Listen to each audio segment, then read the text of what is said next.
almost won his first event. He was beaten by an inch by the great Eddie Plankett. And then these last 2 years, Gilbert Duclos-Lassalle, the great Frenchman. The French couldn't believe it when he's won these last 2 years, because the French don't have great success in this event. Unlike most classic races, it's not the host country that win it most. Here it's the Belgian riders who score most. We can now expect two. Johan Museeuw to come good. Museeuw beaten in his own classic, the Tour of Flanders, by Gianni Bugno. As I say, Bugno is not here. This is expected to be one of the great classic races. The riders themselves won't like it, but we surely will.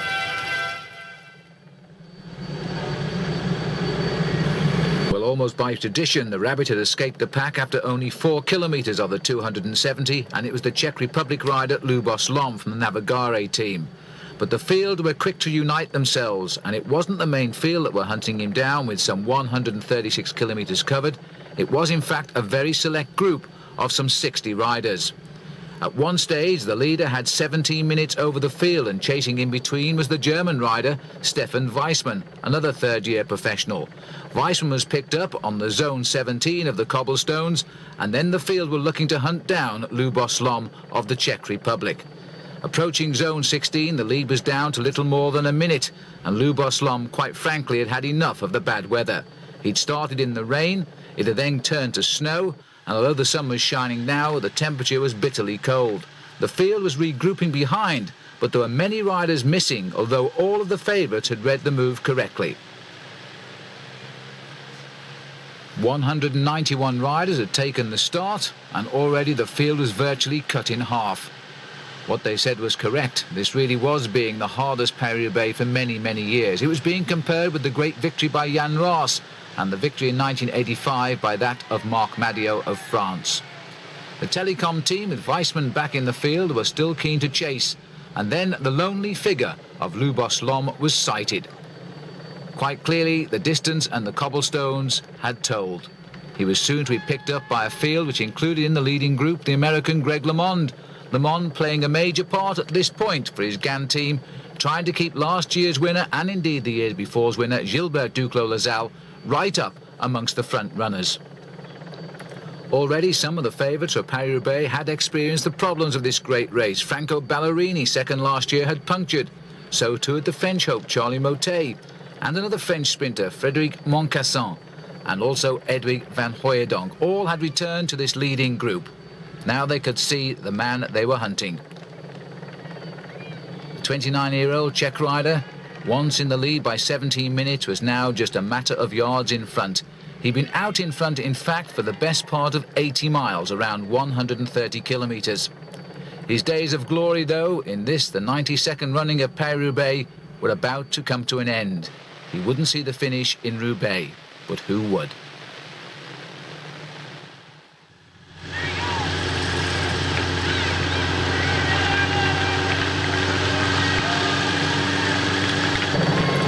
The field have been some 4 hours into the race now, and that group of some 65-70 riders have split again, and this is a leading group going clear. 17-18 riders. Gilbert Duclos-Lassalle is heading the charge as they approach now the first big obstacle of the race today, the dreaded forest of Arenberg, and the crowd is reported to be enormous. You can see the sun has come out, conditions are very, very spring-like now. And this is the road that is never driven by motor cars. It's closed all of the year round. It is really meant to be a pleasure area for the people to enjoy a bit of peace and tranquility. Well, that's about to change. The field have raced for premier positions to get first into the forest. Conditions are atrocious. The roads are covered in slime and mud, and this is now the 15 sectors left of the race to go. The forest of Arenberg, 2.4 kilometres, and this is the easy bit. And Duclos-Lassalle is in this front group, and a number of his GAN teammates are up here as well. So too are a number of Belgian riders, and the one Moldavian, André Schmil, riding for the Belgian Lotto team. And there's the crowd awaiting them now. Sean Yates of Motorola is up here too. Kai Huntermarkt, another Motorola rider, the German member. And the man leading the charge, it looks to me as though we've got the GAN team driving the train. There's Duclos-Lassalle on the right. He's gone off into the crowd. In fact, they've fallen behind him, and they're piling up. Down, in fact, goes Huntermarkt. Down is Sean Yates. They're now reaching for the bikes, and this is absolute chaos here. I don't think that was anybody's fault. I think it was Duclos Lazal who caused the crash. He went veering off to his left, and the riders behind slipped off the crown of those cobblestones. And those that are left upright are now trying to go clear. Andre Schmil is the man setting the pace at the front. I'm not too sure he's aware he'll have heard the banging and the crashing, though, as they're trying to pull the wheels out of the wreck, and Duclos Lazal is the rider delayed there just in front of the Laladuc car. Well, that is absolutely amazing. Hunter Markt appears to be on his way again for Motorola, and one or two of them digging themselves out. For Danzer also is up and running. Well, they always expect problems, but they don't really expect the problems like that on a straight piece of road. And now look at the riders here, going off to the right of the course there into the crowd line to try and seek the less slimy surfaces. Well, virtually everybody with any intent in this race this year has been out on the course during the week to see what conditions have been like. They knew what to expect here in the forest, and indeed so did the public. Just look at that. Now the field, they split up on the approach to the forest, some 17 riders coming in with a lead of 40 seconds over the main body of race, and now it looks as though the race two are onto them. Riders coming up very, very quickly indeed. The telecom riders who played a major role so far today are now finding themselves on the defensive. They've been trying to get Olaf Ludwig up to the front, and now they're having to chase down another move again. Duclos Lazal, with the help of Greg LeMond and 4 teammates, has got himself into yet again a position from which he can win this race for the 3rd year running. And if he could do that, he would equal the great feat of Francesco Moser in the years 78, 79 and 80.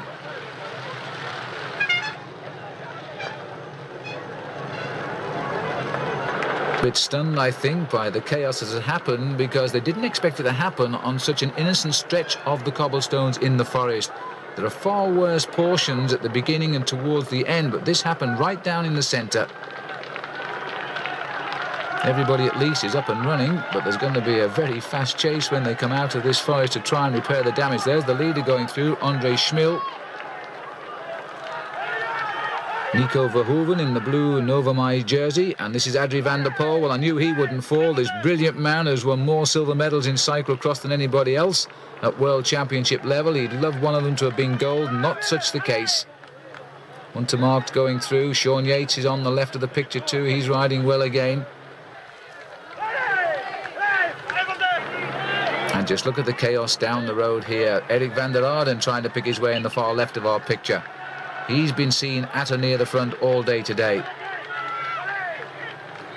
Guido Bontempi, Olaf Ludwig, so he's held his position. Ludwig goes through. Former top East German rider. And here's Duclos Lazal, but going to need a lot of encouragement now to get back up to the leaders. He's lost a little bit of time there.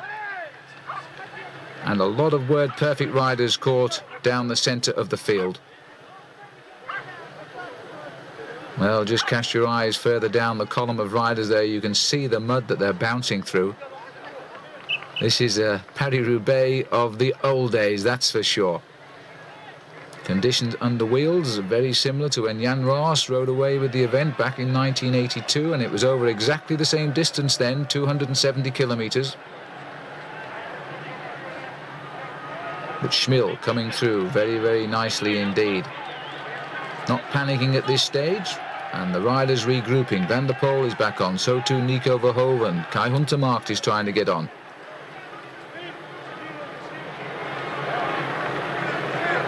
There's hardly room for the riders to come through the forest, as the crowd now crammed just to see where Duclos Lazal has got to, because they will have known from their race radios that he was in that leading group that entered the forest, and now we have 5 men going clear.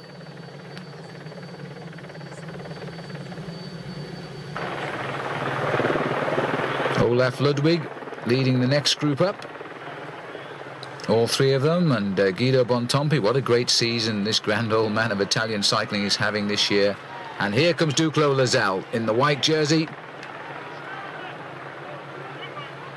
40 years of age this season, and he never slows down. He is inspired by Paris-Roubaix every year. It is his race. Everybody delighted he's managed to win it before his career closed, and not win it once, but indeed win it twice. The grim face there of race director Jean-Marie Leblanc. Not happy, I don't think, with what he's seen in the forest of Arlenberg today, and they're down again. They're sliding off the crown of the cobbles, in fact, because the road is so slippery. We've had a number of crashes all day with the motorcycles. We've lost our television pictures once or twice because of accidents to the motorcycles, but it's to be expected. George Hincapie, the new professional for Motorola, right in the centre of the war today. Now he knows what professional bike riding is all about, and looking at his face, I think he's enjoying it. Almost a smile on Hincapie's face there. A big find, I think, for the Motorola team. Yates goes through in the centre, greatly delayed.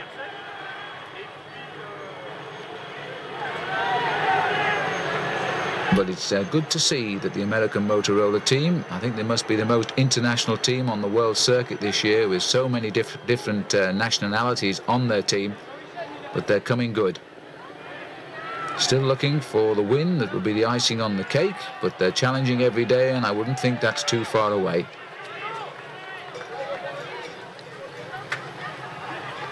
So the first big obstacle of this year's Paris-Roubaix, the Forest of Arenberg, is almost over for the field, but we're looking now, and he's gone down. The rider there has gone down, the Italian, and now he's in the middle of the fray yet again, and the crowd trying to help him on his way as other riders come through the crowd behind. This is unbelievable. These pictures are magnificent, although I don't think the riders would agree at the moment. The spectators warn of the other riders coming up. Well, frankly, all of these riders here are now out of the hunt for final victory. Jacques Durand with the blue jersey on the left of our picture coming through, the man that surprised with victory a couple of years ago in the Tour of Flanders. He's now been passed right down the field. Greg LeMond going through too. He was in the front group. He now rides with Dag Otto Lauritsen there. And I would put these riders to be around about 3 minutes off the pace of the leaders.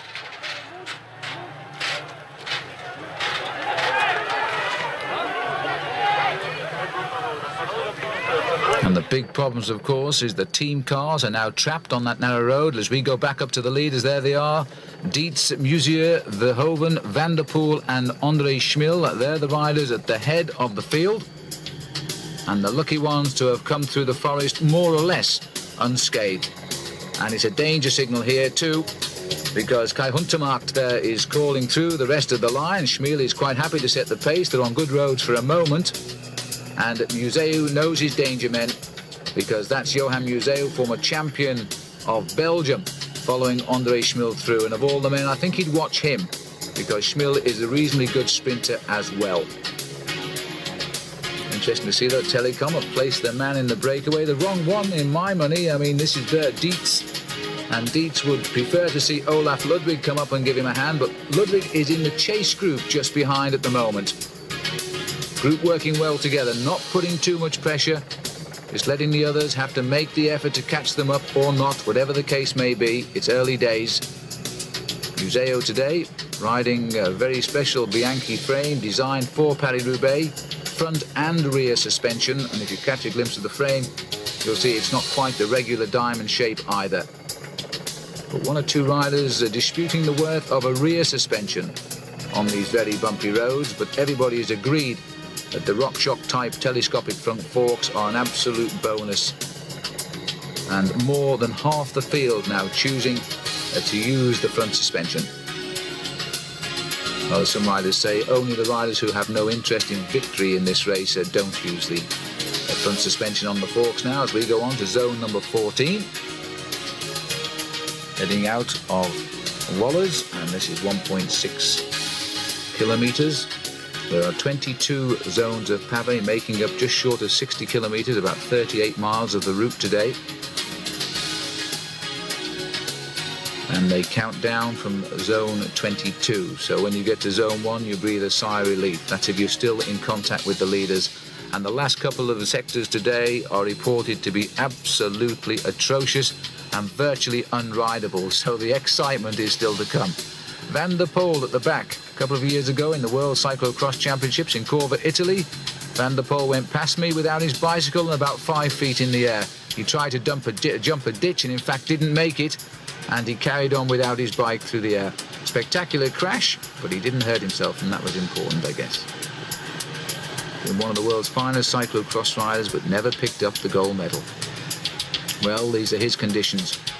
Van der Poel, now in his twilight years, former yellow jersey in the Tour de France, now riding for the smaller Kohlstrop team, who had a great deal of success in the recent Tour de Flanders with their new boy, Frank Culvers. And Culvers today in the chase group as well. We just had a little glimpse there of the second group on the road, and they're coming back. Leaving Vollers across the level crossing there. And you'll note too that there are no service vehicles up with these leading riders at all at the moment. So they're living on a hope and a prayer too, because a puncture will relegate them to the third or fourth group on the road. The motorcycles, this is the only race where they actually put spare wheels on the motorcycles as well as on the team cars. And so the field has more or less come together after the Battle of the Forest of Arenberg. Some 40 riders coming into this group now, but just off the front of them has gone Bruno Boscodin from the Polten team. Well, the Italians with their tails up this season, that's for sure. They've won the vast majority of the early season races, more than 60 victories compared with Belgium's 18. And now they're trying again to put a man out in front. Well, this is Orchies, and it's about 80 kilometres still to race to the line, a long way to go. But you never know what grows from little beginnings. Let's have a look down the road. We should see a man in a rather dirty yellow jersey, because in fact Bruno Boscodin has been on the floor earlier on the cobblestones. There he is, just gone clear. There was an attack in fact by Motorola's Sean Yates that was countered immediately, and then the regrouping continued. Duclos Lazal has fought his way back up into this chase group. As I say, it's around about 40 strong. Johan Museu is there, and Ballerini is also there. Bontempi surprising, but he's there as well. Olaf Ludwig, Yates is still in that group. Nico Verhoeven, Tom Cordis, Rob Harmeling, among other riders. But the rest of the race does seem now to be far too far behind and out of the hunt. This is Boscodin. This is the clean side of him. He fell on his left shoulder quite heavily in quite a melee of riders, and there's been reports of a lot of falls off our cameras as well today. This has been a real challenge. We often refer to the Paris-Roubaix as being a war of attrition. Well, the description really fits it today. The field showing no interest in the breakaway, but they've got him well within their sight. They're moving very smoothly. They're averaging round about 37 kilometres an hour. That's just short of 25 miles an hour. There is Duclos Lazal. You can see he still carries the mud of the Forest of Arenberg on him. And in fact, a new bike as well for him, so he made a bike change in that forest. No number on this one. And it's the GAN team continuing to try and keep the pace high. They know that on this day every year in the month of April, their team leader Duclos Lazal becomes a Jekyll and Hyde character. He is so inspired, and there they are all around him at the moment, looking after him. Duclos Lazal. They've also got in there Christophe Capel, Thierry Gouvenou, and Francis Moreau. His teammates in that leading group as we go back up to the leader, Boscodin, but he's not going too far ahead. We're heading out towards zone number 11. That means there are still 11 sections of pavé to come. And indeed, the worst are waiting on the outskirts of Roubaix, because the new railway link here, which is the express passenger train taking from Paris a new route all the way through to Calais and then onward into England. And that line has cut through one of the most treasured sections of the pavé of this course, so they've had to find some new route, and they're taking us round the back of the airport near Lille at Lescun. It's a course that has been used in the past but a long time ago, and it really is quite bad. Onto the stretch at Orchies, 35 seconds at the lead. Well, the gauntlet is down once again by the Italians as they race, as always, to enter the pavé first. They want to see the holes in the road. And this is Eric van der Arden riding very well. Former winner in very bad conditions. I remember when he won it, he was racing clear to a lone win in his jersey, which, as he was then, the national champion of Belgium. And I think he would like to, just show the manager who sacked him last year and former winner of this race, Jan Roos, that he is still a good rider. And he's on a smaller team now, Eric van der Arden, joining the Brescia team as he gives way Duclos Lazal, anxious to get to the front. Being trailed now by the rider who will certainly respect him today, Johan Museu. Oh, look at this at the back of that group. They've had a crash. This is Bontempi trying to remount. The big Italian, he's gone down. Just look at the conditions on the road there. I think it's Tom Cordis also trying to put his chain back on. Well, this really is unbelievable. That's the back of the group of some 40 riders in trouble. Bontempi's going to have to make his way through. Duclos, I don't think, knows anything about it. He's up there, followed by Museu, and that is Olaf Ludwig in third place. Andre Schmil is fourth, Adrie van der Poel, Nico Verhoeven, and Johan Capio. This, we're looking across at the blonde flowing locks there of Eric van der Aarde and Wilfred Peters and Ludwig Willems. These are the riders in this front group, and they're riding at a very steady pace, and they're letting the roads do the damage at the moment. They're not putting on the pressure, they're just trying to stay upright and leave the kill till a little bit later on in the race. Mr. Paris-Roubaix, that's what they used to call Roger de Vlamingh, who rode this race. I think it was 12 times Roger rode it, and he told me a couple of years ago he never had a single puncture until the very last time he rode. He won it, of course, on 4 occasions. 75, almost 76 kilometres left to go. That's about 48 miles still to race. Duclos, his team has worked hard, very hard, to keep him in the action today, and he's slithering, sliding his way along there. He's come back into 4th place as we look down from the helicopter. Museu's got 2nd, Verhoeven's 3rd. I think it's Adrie van der Poel. He's just off our camera, setting the speed at the front. There he is, the cyclocross expert. And Adrie riding extremely well today. Like a number of the professionals in this breakaway, getting a little bit long in the tooth now. Adrie van der Poel, he turned professional in 1981, and the time gap 28 seconds for Boskerdin as we look down on Nico Verhoeven, who's also appearing in the frame a lot today. The big figure there with the black tights on of Olaf Ludwig. He just sits on that bike as if he's about to crush it and watches what goes on. The attack here comes from Nico. Maybe he fancies a Bruno Boskardin's chance, and 2 will go quicker than 1. Caption there telling us there are still 23.5 kilometres of cobbles to come, split up into 10 different sections.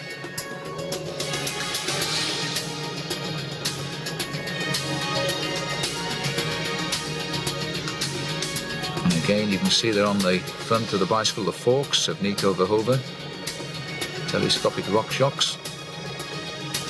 I understand 80 of the 190 starters today have chosen to use these shock absorbers. So I think that's a pretty good benefit. At least they all feel they work anyway, and ever since Duclos Lazal came home as a victor using them.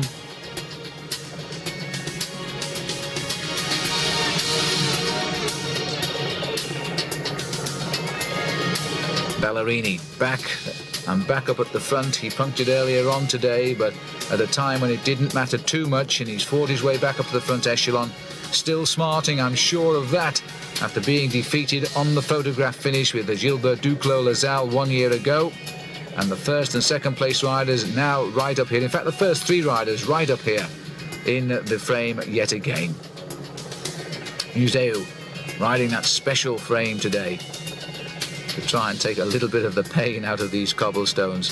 Museu feeling a little bit exasperated with the results so far this season. Always there, but never winning the races he really wants to win. Beaten in the Tour de Flanders by a much wilier Gianni Bugno, who shouldn't have beaten him in the sprint, but did by the width of his tyre. Museu wants a little bit of help, and Duclos Lazal looks across and says, well, what's your problem? But still goes by. And right up behind there in the TVM colours, Johan Capio, former champion of Belgium, and a man that Museu will take an interest in because Capio can produce a good finish and will enjoy the track at Roubaix, which is waiting for him. But as we speak here, looking at nice sunshine, the rain is pouring down at Roubaix. The weather could still play a big part in this year's classic. Everybody wants a wheel to hide behind. The wind, by the way, is coming from the northeast, so primarily it's cross and head. And that's accounting for us running about 15-20 minutes behind the expected arrival schedule. But it's certainly not because of the lack of action, because these riders have gone out on the attack right from the gun today. They shed themselves of a lot of riders early on the roads when normally they roll along in a big pack. And they wait for the entrance to the cobblestones at Troisville after some 100 kilometres, about 63 miles. And then they start firing on all guns. But today, They came onto the cobblestone with half of the field eliminated from the race, really, and then the attack started in earnest. I don't think any of the projected favourites for this year's race so far have lost out. There's the lone leader, and there's the mud I was talking about. He's been down in the forest today as well. He's dangling just out the front. No wins at all for Boscardin this year yet. But like all of the Italians, they don't seem to be able to put a pedal wrong.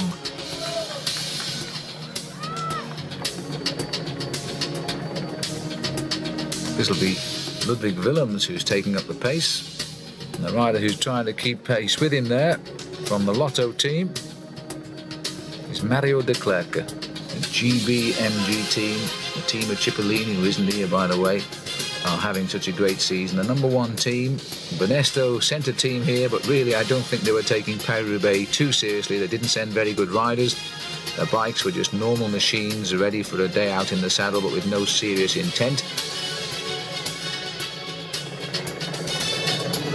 Well, the bunch of 40 has splintered yet again, but they're getting back on in dribs and drabs once more at the back. There's so many riders unwilling to allow the breakaway to consolidate here.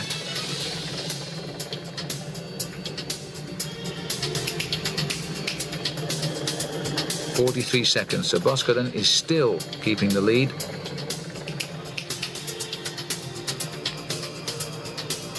But they're controlling him.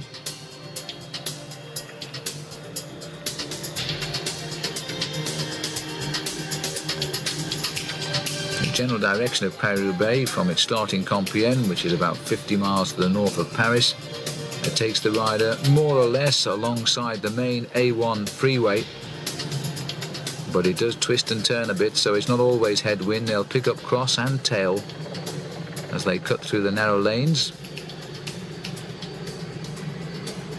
And with all of these GBMG boys here, I think Duclos Lassalle will be well advised to make them do all of the work if he can, because slowly but surely his Gan teammates are falling away from his side. That's that Van der Arden looking over his shoulder.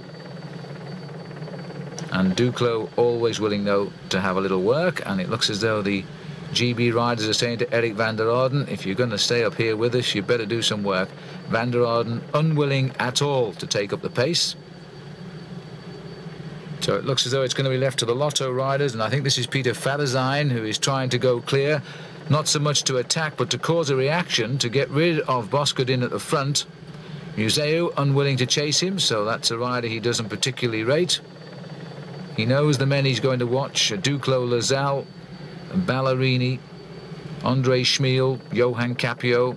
They're probably the riders that he would react to if they try to attack.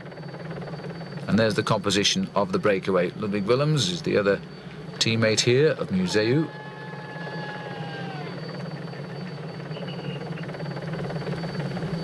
Motorola's Sean Yates from Great Britain, former British champion. And their big danger man there, number 11, Ballerini, Duclos Lassalle.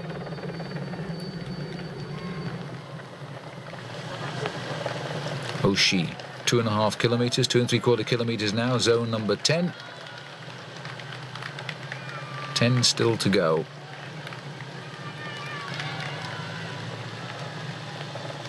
Well, he's wisely choosing to race down the centre of the cobbles, because normally they're the driest, not always the smoothest.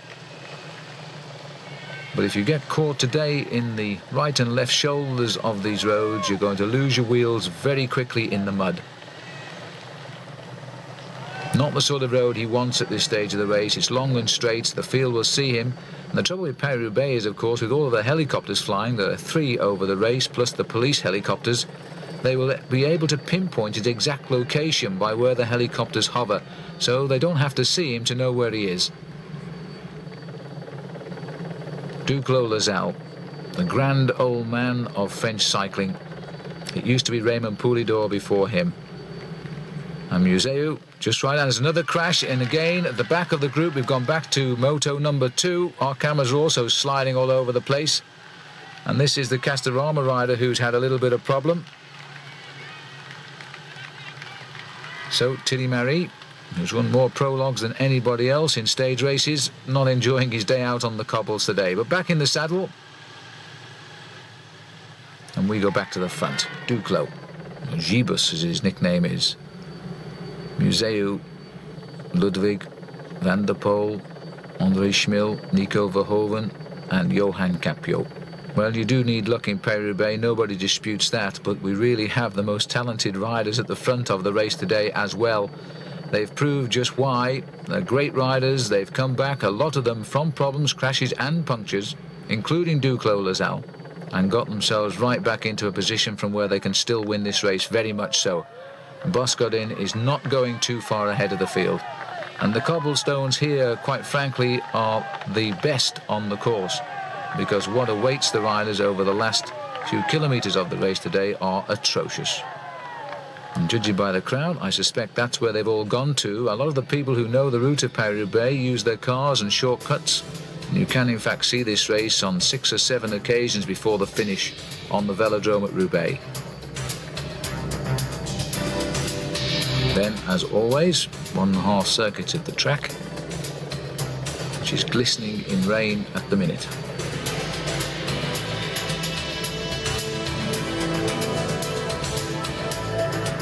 Well, the gap is still there, but as I say, it's a linear gap. They can see him. The yellow cars of neutral service, the team staying away from the leader at the minute, and look at these roads now.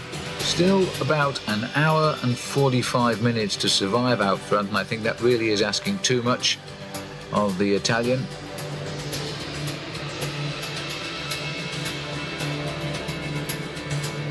Who's leader today, by the way, is Yamodin Abdu-Japarov, but we haven't seen too much of him on the cobblestones. The gap just nudging away to just over a minute. And the reactions are now beginning to start as well. This is André Schmil. And I think it's Nico Verhoeven who's caught him up, so he's decided the minute is the warning signal and they're not going to allow any more. I think it's Ludwig Willems who has also latched onto the back. 3 riders come through. Then Duclos never misses a trick. He's straight there.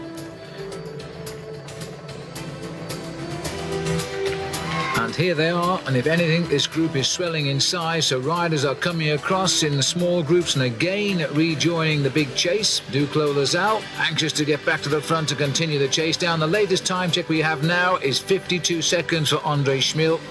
And so the breakaway has begun, trying to mess it up a little bit for him in that breakaway, or help him. This is Mario de Klerk, his teammate. The other rider up there is Peter Farazijn. As we get back up to the leader now, going out onto Pavé section number 7. That means 7 stretches are left. This one at Temple Mars, and is 1.2 kilometres long. And from now on in, the Pavé is, well, for us great, but I'm afraid for the riders absolutely deplorable. Olaf Ludwig still very much a part of this breakaway. Mr. Paris-Roubaix this last couple of years in many ways. He had a 2nd and a 3rd in his last 2 outings. And they compared, of course, with the 2 wins of Duclos Lazal. And now it's the MG boys here in the white and blue who are going to have to do most of the work, I think, now, because advantage has swung across to the Frenchman and to Ballerini. Little bit of help coming, though, in the shape of Johan Capio trying to get up to the front and give Ludwig Willems and William Peters a chance. There's the group. It's not all of the group, this is only some of it. Verhoeven, Willems, Museu, Ludwig, the names we expect who have been at the front for so long. Very cautiously on the right-hand bend on the slime of the surface here. And I would think too that the spectators are being absolutely drowned by the official vehicles that are racing through just ahead of the riders. And again, it's the GB boys who are forcing the pace, trying desperately now to get some sort of reaction going here that might well lead them towards a victory. Fabio Baldato is now on the attack. What a good season Baldato is having. Triple stage win in the Tour of Italy. He's the other GB rider who's made this split. He's been in the thick of the action for some of the time today. Then he's found himself behind. He's got back up at the moment, not long been with us. And Duclos Lazal's recognised a good wheel to follow over this very, very nasty stretch of cobbles. In fact, looking down there, you would really think now they were racing through a field, wouldn't you? Capio coming through. A man for the early season races. Great sprinter and likes a rough and tumble. Just look at the gaps between the wheels. Everybody racing a matter of survival. There's no nice tight formation. You simply get on the cobblestones and you do the best you can. And our TV camera getting a little bit in the way there as Duclos have to swing around him. Won't be too happy with that, but everybody working under impossible circumstance today. And they're saying here that Andre Schmiel has had a puncture. Well, the reason we saw our television camera coming back there is we've lost a camera. There has been a crash to one of our cameras as well. And according to the radio reports, in fact, Schmiel has not had a puncture, but he has jammed his gears. There's a problem with his gear levers. And so a bike change, which is off our camera, sadly, is being affected. Now, his lead was just on 1 minute. We don't know how long it's taken for the bike change. I would suspect with a car right behind him, as it was with Jean-Luc Vandenbroek, his team manager, I would think around about 15 seconds we can assume he's lost of that lead. We'll find out as we go along. This official neutral service car there has been told to wait for this chase group because of the pathway we've just come over. And Duclos Lasalle now joining Fabio Baldato here on the counter-attack. There is no containing Duclos Lasalle, is there? What a marvellous rider. He must be feeling, you know, today he's had to fight back from so many delays, and yet he is still dictating this race. Well, almost anyway. Schmiel up the road. Well, they break away, reforming yet again, and another shuffling of the pack. And once again, the names we've seen all day long getting back into the picture. Ballerini, number 11, all the leaders of the teams. And Baldato says, well, I'm not coming through, you've just caught me, so let Ballerini go and do some work. Followed by Capio, number 91. All of the riders with the 1 at the end are the leaders of the teams on the day. And they've all made the split, it seems, here. Capio, Ballerini, Duclos Lasalle, just away from our picture, Johan Museu.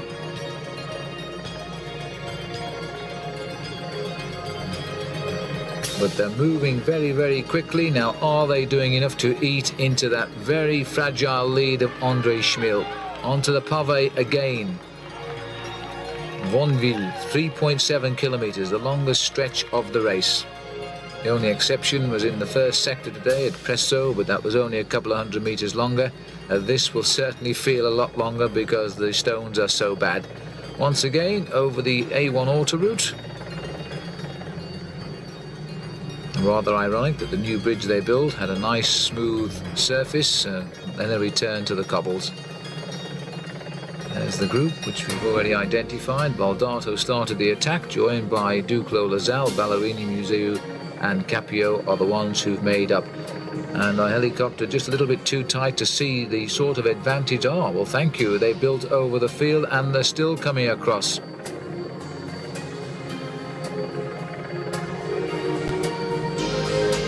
And the rider's extremely nervous. I think that's Nico Verhoeven again who's going across to the group. 17th in last year's Paris-Roubaix. And Sean Yates and Frankie Andreu bringing up the rest of the split. Well, a bedraggled line of riders they assuredly are now, but these are the survivors of, well, oh dear me, these are the survivors too, because these are two of the cameras who have gone down, motor photographers, and in fact Yates goes through, followed by Andreu, Mario de Klerk, Olaf Ludwig, and trouble again. Johan Capio has also had a problem. I don't think it's more than a rear wheel puncture. He's back in very quickly as Van der Poel goes through on his shoulder. And this really is going to go down as one of the memorable Paris-Roubaix. It depends on what part you've played as to whether the memories are going to be happy or indeed sad. The two Motorola boys quickly together, so they'll help each other hopefully back up to the leaders. They're having a great race today, and not least the young Frankie Andreu and the very, very experienced Sean Yates. They call Sean the animal because of the way he can ride so well. But now we've got last year's 1 and 2 riding together. Franco Ballerini just on the wheel here of Gilbert Duclos Lasalle, shades of 12 months ago. And there's still a chance, you know, they could fight out the finish together. This is a very, very bad stretch of cobblestones indeed. You can't see the stones, and at times that mud is running around about 2 inches deep. Ballerini grits his teeth, comes up on Museu, doesn't seem to be going so well now. Museu, though, inspired by the sight of number 11 going by him, digs a little bit deeper, but this is a fine piece of riding by Ballerini. Now Ballerini, maybe he's chosen this stretch to put in the attack that he hopes will bridge the gap. followed by Museo. Quickly recovers when he sees the danger man come over him. They were joint favourites this morning. My favourite was Ballerini, the French newspaper L'Équipe, and just look at the depth of the water there, and Duclos goes right through the middle of it. The French newspaper went for Museo ahead of Ballerini to win, and I just wonder sometimes if the riders read the press and then respond to try and keep up their reputation. Anyway, there's the group. We've got Baldato again. Oh, my goodness me, Ballerini has punctured the back wheel, is flat, and Duclos Lazal doesn't even look at him, and you can't possibly ride on these cobbles with a flat tyre. Now this will be a disaster because as far as I know, there's no service around at all. They've been split up by the moves and the crash of the two motorcycles. They've been trapped at the back, and Ballerini in terrible trouble. Look down the road. That, in fact, is an official photographer coming through. Will have no wheels on his bike at all. And Ballerini is now in desperate straits, fighting to stay upright, and hopefully somebody will arrive very, very quickly to bail him out. Just look at the stretch he's punctured on, and they really couldn't be much worse than this, could they? Ballerini, runner-up last year, great favourite today, in desperate trouble in Paris-Roubaix now. And Gubak, well, look at this. This is ironic, isn't it? Because now Gilbert Duclos Lazal has punctured his back wheel, last year's winner. We're now watching riders 1 and 2 a year ago. They've punctured the same wheel in exactly the same position. And what a difference a year makes. And I think the same is going to apply. Duclos Lazal has got no service behind him either. And they're watching the race right away from them. And who says you don't need luck to win Paris-Roubaix? Slither and sliding on the cobble sections of this marvellous race is going through on the inside there. I think it's Sean Yates stomping on the pedals as he goes straight by. He's got a nice pair of wheels at least. Frankie Andreu, André van der Poel, Olaf Ludwig find their way through as well. They're watching two crippled cyclists, the two stars of last year's race, now in desperate trouble. On the receiving end of what, especially for, well, no, for both of them really, because Ballerini has crashed and punctured already. Duclos Lazal we know has fallen twice, and now as the race goes by them, the remnants of this breakaway, they are left hopelessly awash, and I don't think, judging by the number of riders who have got through, they can possibly get back into contention, can they? The crowd has spotted their man, and they've also spotted the speed he's going, and then they're looking at his back wheel and they're thinking, no, it can't have happened. Desperate look over the shoulder there, and they're virtually asking the race photographers here, you know, to help us. Who's got the wheels? You see, this race official here is radioing back for a car to say that the two riders, Ballerini and Duclos, and now they've arrived. And irony above irony, the Frenchman will get the wheel first. I know everybody will think that's a little bit biased, but it was the luck of the draw, because in fact Duclos was nearer the bike. But you know, there's nobody looking to Ballerini, and in fact Ballerini is going to have to get his own wheel. There's another rider from Novamai who's punctured. I think it might be Verhoeven, who's also taking a wheel. He's helping himself at the back of the motorbike there to a back wheel. Ballerini's done likewise, and I think that's Capio slipping through on the inside too. Absolute chaos towards the closing stages of this race today. Well, this is such a different race, the likes of which I don't think any other sporting event has either, in the peculiarities of any sport, and Paris-Roubaix getting its own back on some of the riders who've conquered its courses over these last few years today.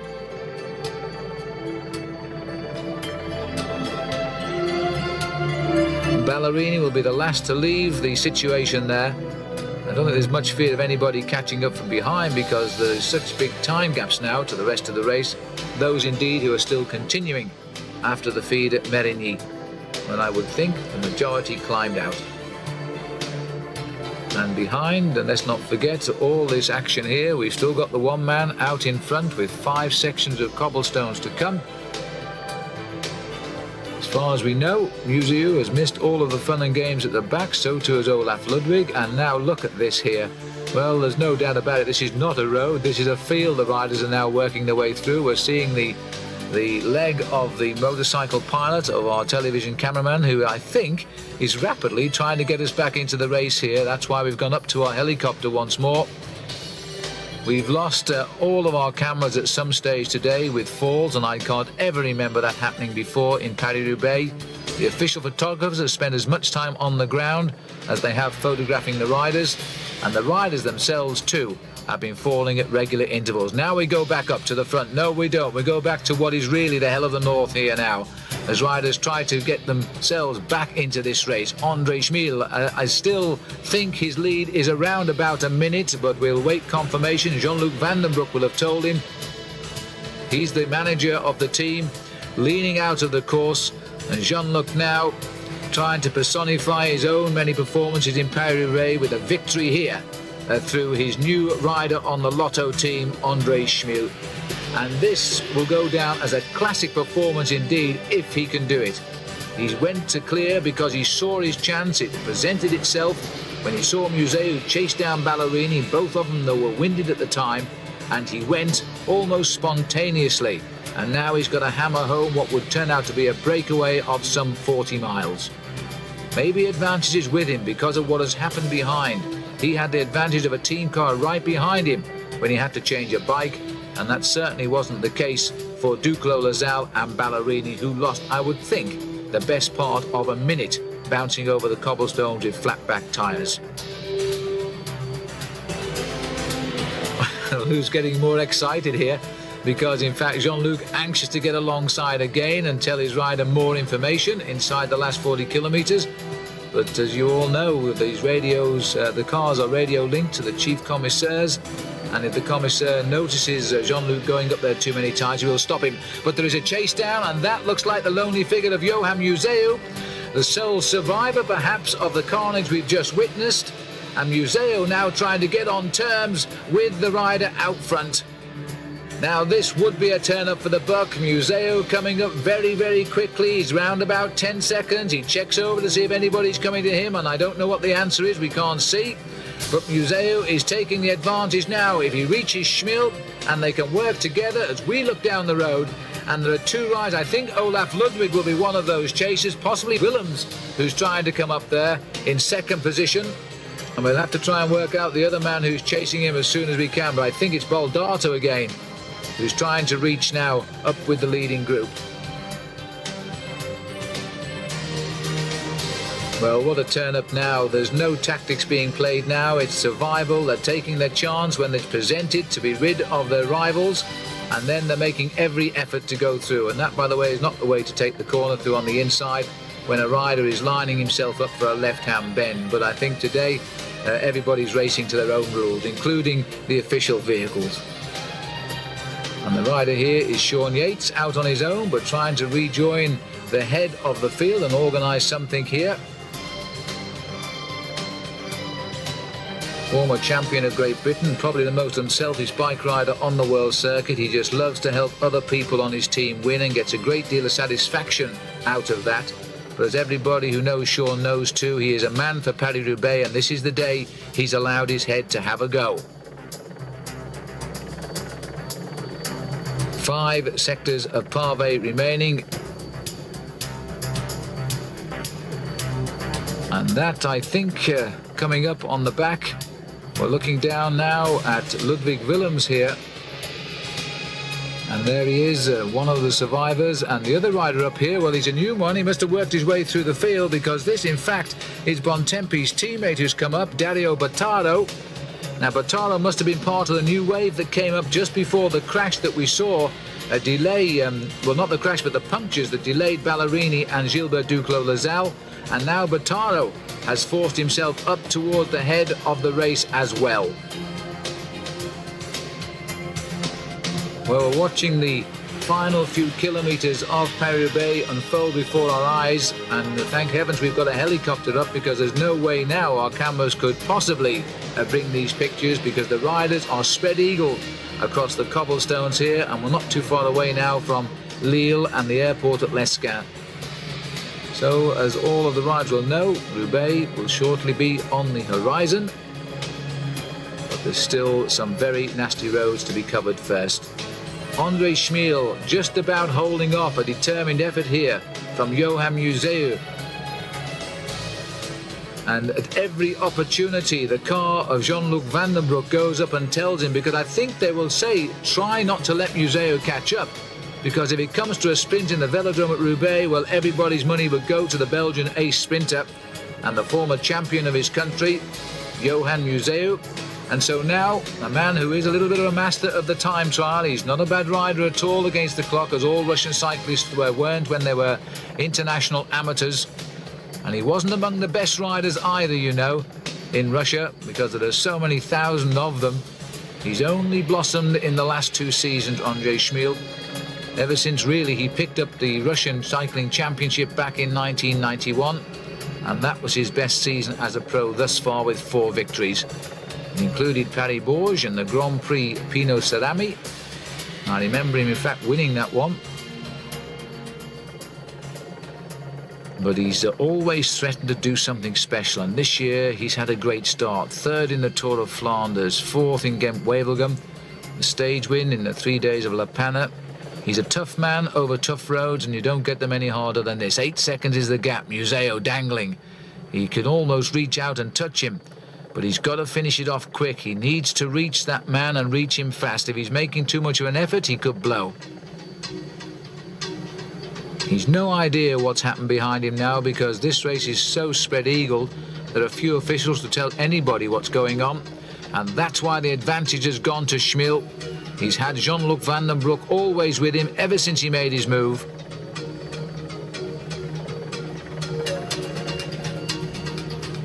And there's the gap. Museeuw round the corner. If anything, the gap has nibbled down to about 7 seconds on that bend. He's coming up towards him slowly but surely at the moment. Jean-Luc is it who's pulled off to the right there to maybe assess what is going on behind him. Maybe the bike he changed for Schmil has come loose, because I noticed one of the bikes was rolling around a little bit on the top of that car earlier on. So Jean-Luc has moved over, but at least the carrot of racing for his car will not now be in front of Johan Museeuw. And my goodness me, they know each other so well too, because Museeuw used to be a member of the Lotto team, and he chose to leave Jean-Luc Van den Broek's side and go across to the Italians, because they pay more money, of course. And now, old teammate chasing new teammate of Jean-Luc's. And the gap, what a pursuit this is towards the end of Paris-Roubaix, and what a great race this has been. The riders have shown such true talent and grit and determination. They've refused to give in to the elements and to the bad luck that most of them have experienced. Museeuw too has been off his bike today, and now he's trying to get on terms with the rider at the head of Paris-Roubaix.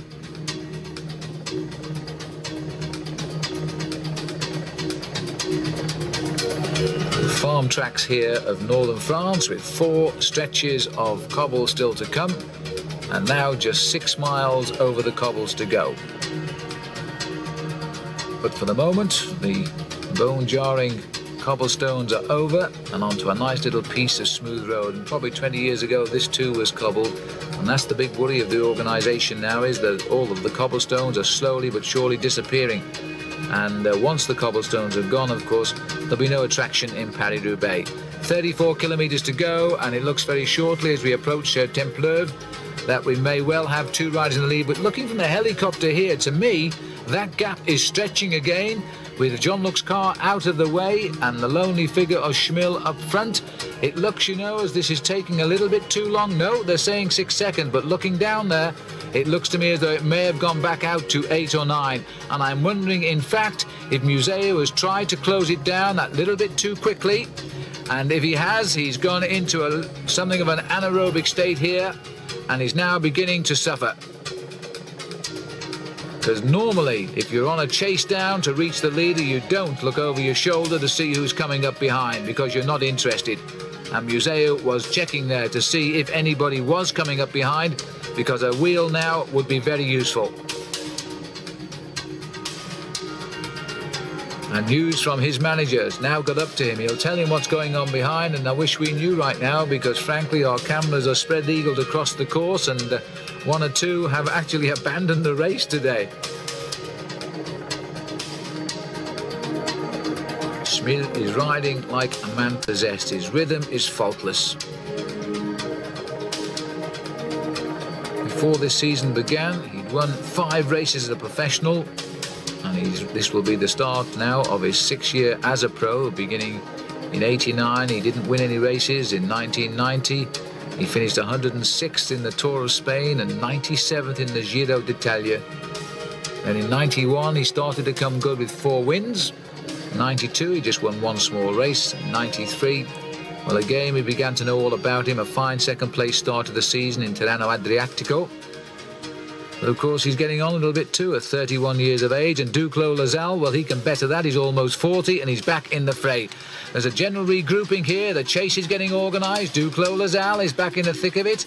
And on the far side there, Frankie Andreu and Peter Farazijn, who will not really pick up the chase, but he'll go with the crowd in the red jersey. But look at Gilbert Duclos Lazal here as he continues to push the pace on as much as he possibly can.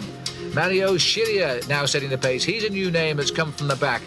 These are the remnants of that group of some 40 riders who kept plugging away, and they found riders standing by the roadside, and now they're on the express back up to the leaders.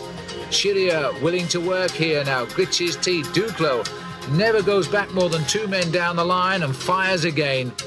Well, if Duclos wins or loses Paris-Roubaix today as the defending champion, he has ridden a champion's race. The French will love him all the more for it. He's without doubt the most popular cyclist here in France. People just don't feel he will ever retire, he'll ever get too old, because he always does it so well. Giovanni Fidanza's also come up here now at Capio. Van der Poel is here. Mario de Klerk still bobbing around in the centre of any line will do, but he always stays up here. And Peter Farazijn, the rider in the Lotto colours, coming down from our left. 2 minutes the gap. Now surely that is enough. Only Museo, in my opinion, can now reach Andre Schmil. And Museo, the last time we saw him, Ballerini's got on the back there, you may have noticed. So too Nico Verhoeven is back. I think this is little Charlie Motte who's come across the gap as well. He's having a great ride now. Somebody just tootled off to the left, and I think that was Capio. Capio made a mistake. There he is. And another jersey for the wash tonight. Now, what's his bike like as he sees the line go off? He's got a problem with his back wheel. But he's back on now. Well, as a Belgian rider, Johan knows all about the cobblestones, and he should be able to handle them better than most. He's lost a little bit of ground. May have been a touch of wheels in the line there. May have just lost his front wheel and had no choice, but at least only one fell this time. It's rather like a horse race, and if you stay up long enough, you might even win.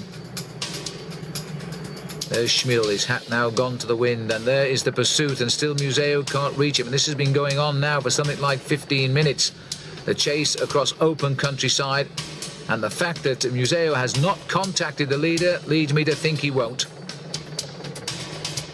The road's obviously turned to the right because Museo has looked to the right to see if he could get a glimpse of him through the trees. And he brakes hard and kicks out of the saddle. He must be feeling a little bit depressed now. It's hovering, but it's going backwards.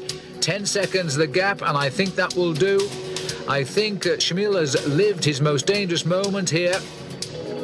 The elastic is beginning to stretch now, and quite rightly too, the officials allowing nobody in the gap between the two of them. And Museo would dearly like them to put 1 or 2 motorbikes in there now, or a couple of cars, and he would be up there like a flash. But Johan Museo, the man who almost has this year but hasn't quite, won a major race that he's wanted.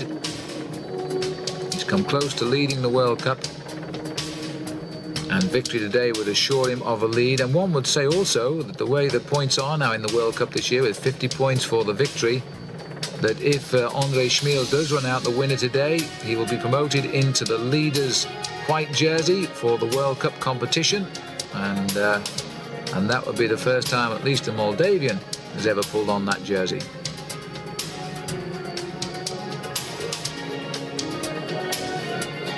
Cars slowly getting back into position behind Museo, but they can't reach the man up front, Andre Schmil, and he will not want anybody up there just now while this is consolidating.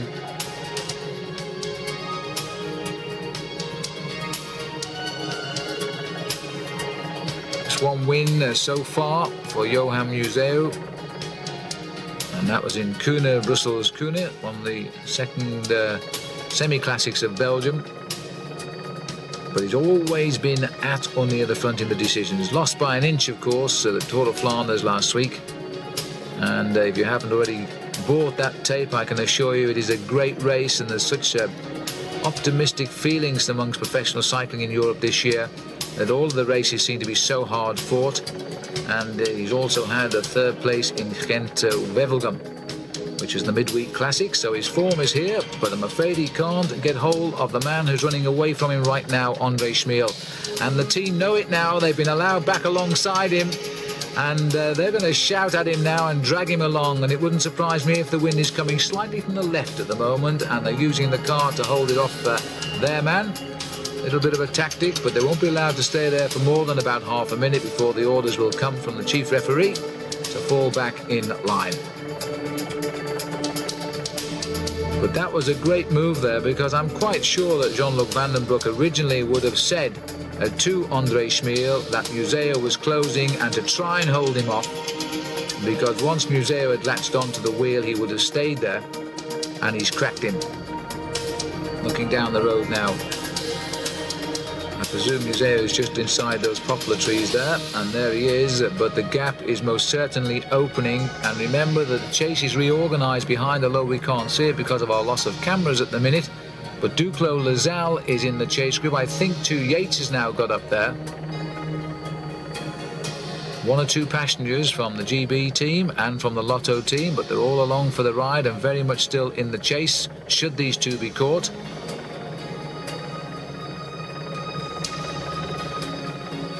But there's not the same fire now in the legs of Johan Museu. I once remember interviewing him before the start of a Tour of Flanders a couple of years ago, and I said, "What's your plans today, Johan?" He said, "I'm not telling you," and just laughed. He's the sort of rider who just watches and waits and lays his plans as they come along on the open road. And today I think he felt he was left with no choice after the confusion on the cobblestones when we had the problems with Ballerini and Duclos. He felt he had to go and go alone. Back the gap now 12 seconds, and we've got Ludwig Willems and Bottaro in the chase on their own at 40 seconds, so they're coming up. As a teammate of Museo, he'll welcome the arrival of Willems. And Bottaro, well, he's not a great rider of world standing, but he does win races. And you know, if you look over the list of the years of Paris-Roubaix, you know also that there have been surprises like Dirk de Mol in 1988 and Jean-Marie Vampers in 1990. Well, he's a cool operator, Jean-Luc Van den Broek. One of the funniest sights I've ever seen, and I don't suppose Jean-Luc would agree with when he came down the start ramp in a Tour de France time trial with one of these new carbon fibre bicycles, and after a kilometre the bicycle collapsed and he was left with 5 tubes all around him. The crowd thought it was hilarious, but it was rather embarrassing for Jean-Luc. But even so, he's had some great moments too. This will be one of the greatest for him now. If his teammates can win, or it's one of his team, it'll no doubt please Lotto, which is the Belgian national lottery company. New colours this year for the team, very attractive too, and very generous to commentators as well, because they stand out from the rest of the race quite clearly. Up towards Siswang.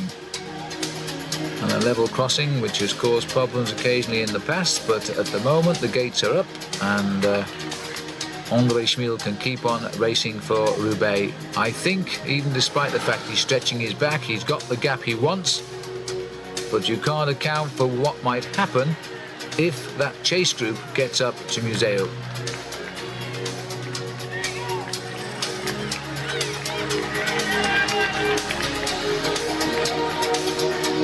Pleasures of racing in Europe, of course, the roads totally closed and the quickest line around every bend. Leaning the way now of Andre Schmiel. He's seeing all of the roads first today. The rain has held off yet again.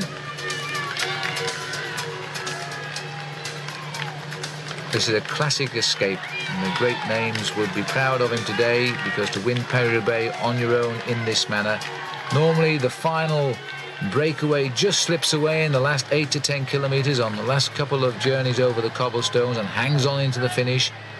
But this has been such a strange race today. Riders have been obliged to race at or near the front and make really strong efforts. Otherwise, they were washed away.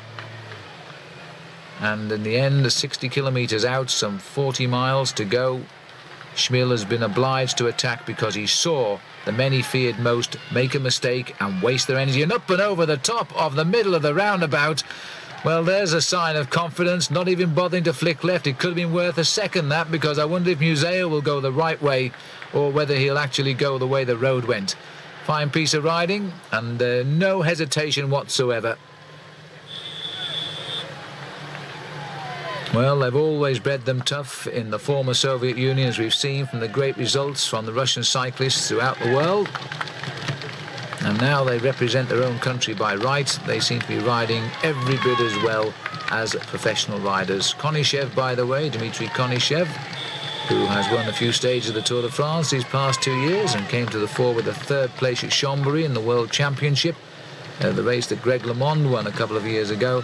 Well, he's been in the thick of the things, but disappeared soon after the Forest of Arenberg, as indeed did Greg LeMond, riding probably his final Paris Tour. But he'll be back. He'll ride again this summer in the Tour du Pont in the United States, and I'm quite sure his condition will be good.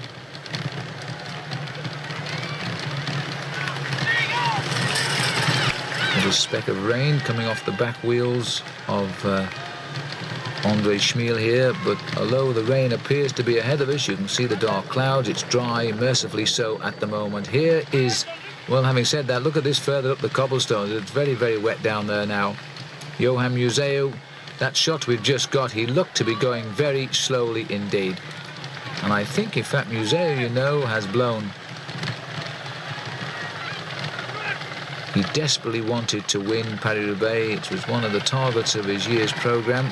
After narrowly losing Tour of Flanders and then being pipped again, outwitted indeed in Ghent-Wevelgem. Although it was his teammate in the end who won that, Wilfred Peters. Last chance for the crowd to view the leaders before the final dash for Roubaix. They've just got an outside chance of getting there via the main roads into the town, because we wander off around the back streets in the long route into the Roubaix town.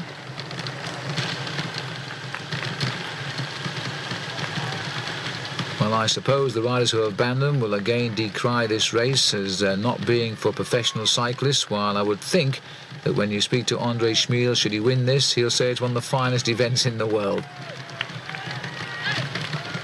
He's never looked over his shoulder. He's just relied totally on what his team manager has been telling him. He knows the gap is basically there. The last one we had was 2 minutes. But even that is difficult to assess right now, because people taking time checks find it difficult to stop and then rejoin the race and give out those time checks. Everybody stretched to the maximum. And there, as I speak, 29 seconds, so Museo is going backwards, and the main field is just over 2 minutes, we think. And that was the glimpse of Johan.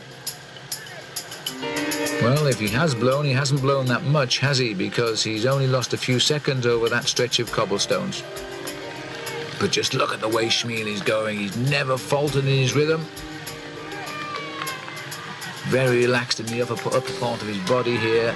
He's just using those big, powerful legs to keep the pressure on. He's riding around about between 23 and 25 miles an hour. The overall average speed so far today is 37 kilometres in the hour. So that's somewhere in the region of 23 miles an hour, including all the bad weather and the unfavourable wind. And now it's time for a snack and a word from the boss. I think the news is basically good. Half a minute to Museo, and the fact he's losing ground will be a great morale booster for Schmil over these last couple of kilometres to the finish. And there is Johan Museo, and riding really like a man who has now conceded the fact that he cannot reach Andre Schmil, and is now wondering probably a little bit of what to do. He might in fact have been told by his team manager that he's got a teammate coming up with Haro, and he may well wait and try to fight again to reach Schmil, and that would be a sensible thing to do, as Schmil heads out onto yet another stretch of pavé. And this is obviously one where the crowd has neglected to bother with because they want to see the finish in Roubaix. There is a massive crowd, by the way, in the stadium, and there's still here 24 kilometres to go. That's 15 miles still to race. It's still a long way to go, and the situation has time to be reversed here. Well, I suppose there's no one knows that better than Schmil. And the helicopter hovering ahead will probably be seen by Museu, so he'll know exactly where he is.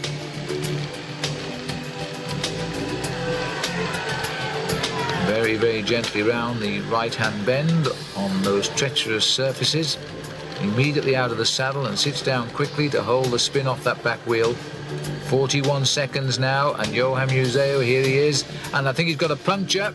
Museu is in trouble, I'm not sure, and he can't get his feet out of the cleats here. Now, it's a completely new bike prepared for Paris-Roubaix, and it may well, he's about to fall off. In fact, he's balancing superbly, and they've saved him. Well, in fact, the trouble is that Museu probably hasn't been off that bike since he started, and those cleats were designed to hold the feet harder than normal because of the cobblestones, and in fact they should have tried it beforehand, but he can't get them out. Anyway, he's out of them now, a new bike straight away. I don't know what the problem was. It didn't look to me, in fact, as though his tyres had gone down, but it's cost him around about 15 valuable seconds, which means that the two riders coming up fast behind him can't be too far away now, and that'll be Ludwig Willems and Bertaro.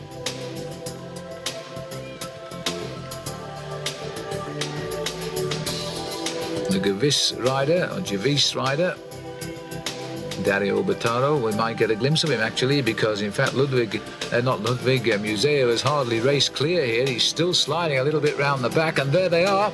And in fact, there is the bottom of our picture is Museu, so he's going to have a teammate with him very, very shortly. And he's also going to have a rival in the form of Bertaro.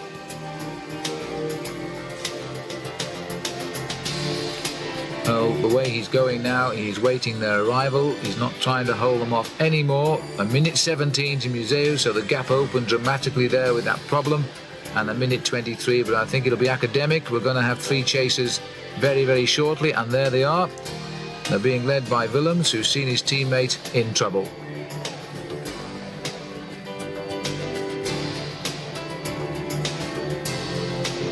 Long empty road, and we could well have seen the winner of Paris-Roubaix today make his move a long way out, 60 kilometers or so to go to the line.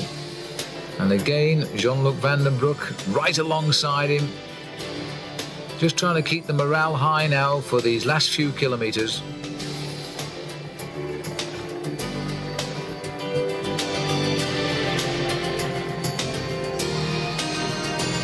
Three stretches of cobblestone left, almost at an end today. The rider's in the saddle for 7 hours now. The race, in fact, falling behind the expected schedules because of the adverse conditions in the first couple of hours of the race with the snowstorms. Had the snow come at the same time as the bad stretches of cobblestone, it could have been even more different than what we're seeing today, this race. Well, in fact, it looks to me as though the route taken by Andre Schmil there was not quite the official course. He should have gone up to the corner and turned right, because he nipped down the side street where you could see the cars were parked. But I don't think anybody will be prepared to do anything about that. And now, according to our little caption there, a wonderful fun we have with these graphics. Now we have three riders have come together in pursuit. Let's have a look back at that little passage over this central reservation here. He just lifted his bike nicely and dropped it back on the road, and a sign of a very confident man indeed.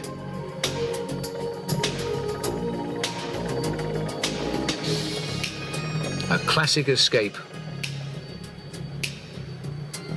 This will take us back into the memories of the great Eddy Merckx, who's won so many of his races in such a manner. Crippling. And again the arrival of Jean-Luc, and the information will be that Museu has now been joined by a teammate, but the good news is the gap is opening.